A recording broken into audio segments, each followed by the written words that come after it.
C'est vraiment dur parce que Vanvelin c'est petit un peu entre guillemets et on se connaît un peu tous et c'est vraiment malheureux surtout. Enfin, franchement j'ai pas les mots.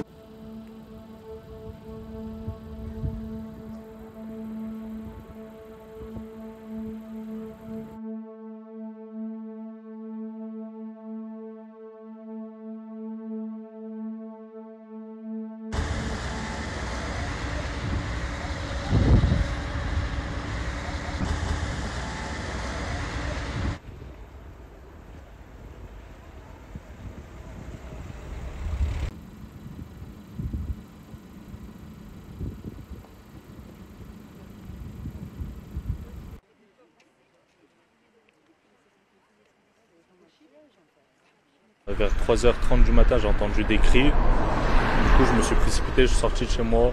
J'ai vu le bâtiment à ma gauche, le 12, qui prenait feu au rez-de-chaussée. Après, j'ai vu des personnes qui essayaient d'être évacuées. Il y a une personne qui a sauté par la fenêtre, malheureusement. Elle a essayé de se sauver, mais elle n'a pas réussi. Les pompiers, dès qu'ils sont venus, lui ont fait un massage cardiaque, mais c'était trop tard. Après, il y a plusieurs personnes qui ont été évacuées. Et il y a un homme, il est resté à la fenêtre plusieurs minutes. Parce qu'il y avait de la fumée chez lui et il ne pouvait pas sortir et les pompiers ils ont un peu tardé sur lui parce qu'il y avait d'autres sauvetages en prioritaire.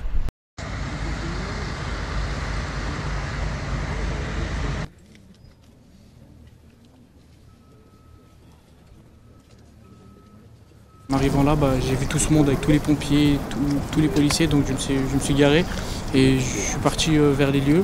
Et j'ai entendu des gens crier au secours, aidez-nous. Et après, il y avait plusieurs personnes qui étaient par terre, qui ont fait des malaises. Il y avait énormément de pompiers, de policiers, ils étaient un peu de partout, ils couraient un peu de partout. J'ai même eu des potes à moi qui habitaient à côté, ils ont essayé de secourir une dame.